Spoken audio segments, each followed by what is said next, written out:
Okay, so just like last time, I'm gonna do my real opinion with the bum review. And before I start this week, I want to address a question. Everybody's asking, how come in the bum review you always do spoilers, but as yourself, you don't spoil anything? The reason for that is because I assume most people who see the bum review have seen the movie already, and the bum even says flat out there's spoilers in this.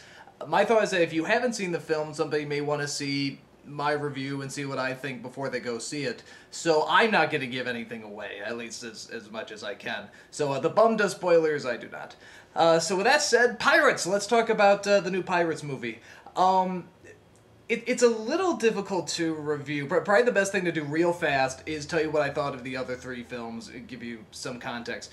First film I don't think it was a masterpiece or anything, but it was fun, good, mindless entertainment. It's a popcorn movie. That's my definition of a popcorn movie.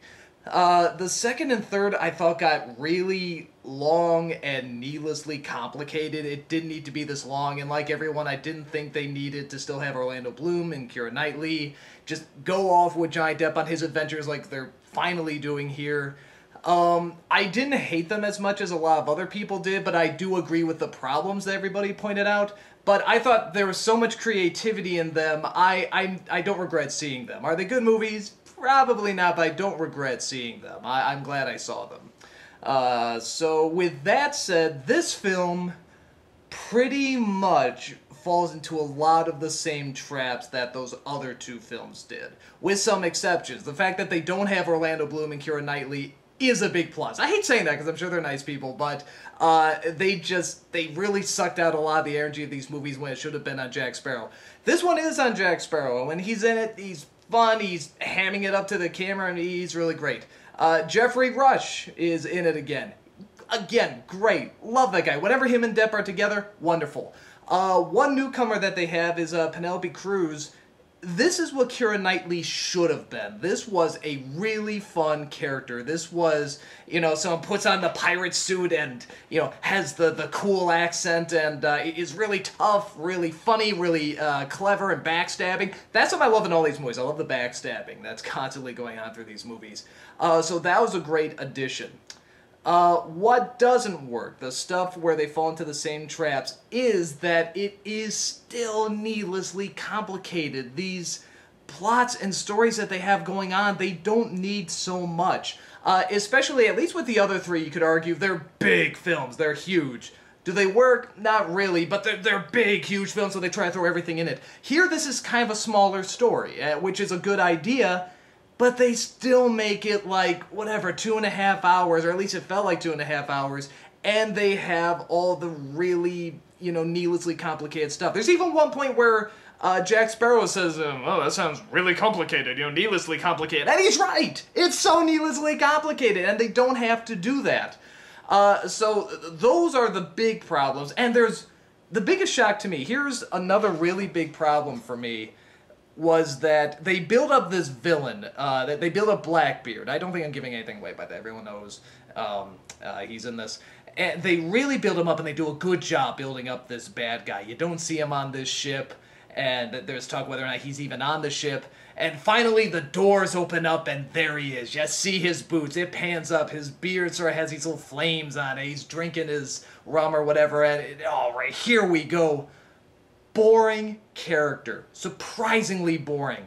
And two reasons for that. One, he's not written very interestingly. It's not, this is Blackbeard, and we don't even know much about him. We just, he's sort of supernatural, but not really. He zombifies people, but if he can do that, why is he looking for the Fountain of Youth? Just zombify himself? That doesn't make sense. So it's the writing, and also, I hate to say it, the acting is not so hot. It's not terrible. The guy who plays him, I'm blanking on his name, but he doesn't do a god-awful job or anything. It's just not that interesting. It's this very dull performance. And I figure if they got someone like an Anthony Hopkins or a James Earl Jones, how cool would that be, to play this part, they would have brought something to this. But as is, this is a very not interesting villain. So that was a major, major problem. Now, that was the really bad stuff. The good stuff. The Mermaids are awesome.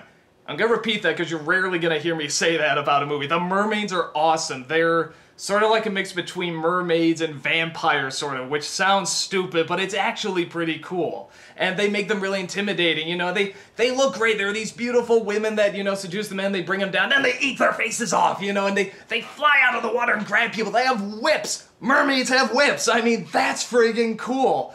So that stuff was great. Like I said, the stuff with the actors hamming it up to the camera is a lot of fun. Penelope Cruz, Jeffrey Wright, Johnny Depp, they're all having fun, or at least it looks like they're having fun. Something else I noticed about the other pirate movies is that they look nice, but they're shot nice, but they're very dirty. And I think they're supposed to be dirty, you know, and sort of ugly looking. It's nice to see a cleaner pirate film. Because after a while, especially for a film that's so long, if they were short it'd be okay, but the fact these films are so long, there's only so much dirt and slime and greasiness and stuff that you can see on screen. So it's nice that this film looks cleaner. So that's a plus. That's a weird thing to praise a movie for. And like I said, that even though they got rid of Orlando Bloom and Keira Knightley, they have a similar storyline going on the side, which you could practically hear everybody in the audience groan every time it cut back to this, and that's with this clergyman and one of the mermaids. And it's not needed, it's pretty pointless. Again, every time it cuts back to them, everybody groans. Come on, get back to Jack Sparrow, get back to that. I say that storyline and the Blackbeard storyline, anything having to do with Blackbeard, like I said, was very dull. Penelope Cruz has this connection to Blackbeard, and it just slows down the story, and it's not interesting. It seems very off character for her. And there's a lot of things. Now, this sort of goes with all the pirate movies, but this one sort of especially is that there's suspension of disbelief, and then there's cutting the bungee cord of disbelief, because this really, really pushes it. There's a scene, again, without giving too much away, where somebody's posing as Jack Sparrow in the opening. And nobody would believe this is Jack Sparrow. Nobody would fall for it. And the fact that they try to make us believe, yeah, everybody's falling, that this is Jack Sparrow and that word's getting around, is... nobody can believe it. Nobody would be able to buy that. There's also, like I said, there's scenes where Blackbeard can zombify people, but he's looking for the Fountain of Youth. Well, why does he need the Fountain of Youth if he can zombify people? He can also control the ship. He puts his sword down, the whole ship moves. What? It seems like that could solve a lot of problems other times. The guards, of course, you know, have guns and don't use them half the time. There's a lot of those really stupid action cliches. And here, I think it sort of pushes it, but I think I enjoyed it enough. I was willing to forgive it. A lot of people probably won't. So with that said, is it as bad as, say, Pirates 3? Because I know a lot of people really hate Pirates 3. I don't think it's that bad. I don't think it's as bad as critics are saying it is. I think they're probably just tired of the same problems coming up. And I agree with that. It's like, come on, you almost had this, because I'm watching this movie, it's starting out, a lot of fun action, a lot of hamming it up, and it's, by the middle, you're finally starting to groan. Okay, come on, just get to the friggin' fountain. There's a scene where they're debating whether or not Johnny Depp should jump off this cliff and if he'll survive. And then they pick these 6 guns, and whether or not Blackbeard's gonna shoot Penelope Cruz. I'm like, why doesn't he just jump? This should easily be cut out. So there's a lot of scenes they easily could have cut out. But with that said, like the other pirate movies, there's a lot of creativity, a lot of good jokes, a lot of good action. My thought is that if you like the other pirate movies, if you like all of them, you'll probably like this one fine. If you're sick to death of the pirate movies, if you're just done with it, you don't want to see anymore, I don't think you're going to like this. I don't think you'll hate it, but I think you're going to throw up your arms and just be, I'm done, stop, you know, no more of this. So because I'm sort of an optimist on, you know, anything creative, and like I said, I like seeing the Mermaids, I like seeing these actors, I like Penelope Cruz, I'm glad I saw it. I don't think I'd see it again. And I think the only other thing I'll talk about in terms of complaint is that the ending, it's weird I'm bringing up Penelope Cruz so much. I swear I don't have a thing for her. It's just a good character. But the ending that they give this character, it's not deserved. And it's out of character for both Jack Sparrow character and her character. It's just like, no, this makes no sense. This, especially the way they build it up, it does not add up. It really doesn't come together.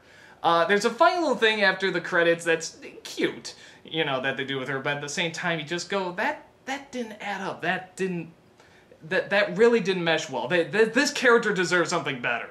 So, yeah, so like I said, my final thought is that it's not as bad as, say, like Pirates 3, but it's nowhere near as good as the first one, and if you're a huge Pirates fan and you want to go see it, you'll probably like it okay. If you're sick to death of the pirate films and you're just saying, they better impress me with this one, you're probably not going to get much out of it. I don't know if you'll despise it, but you're not going to get much out of it. So, that's my take on the pirate films. If you don't agree with me, that's fine. If you want to find out for yourself, go see it. That's my opinion, and that's all I got. I'll see you next review.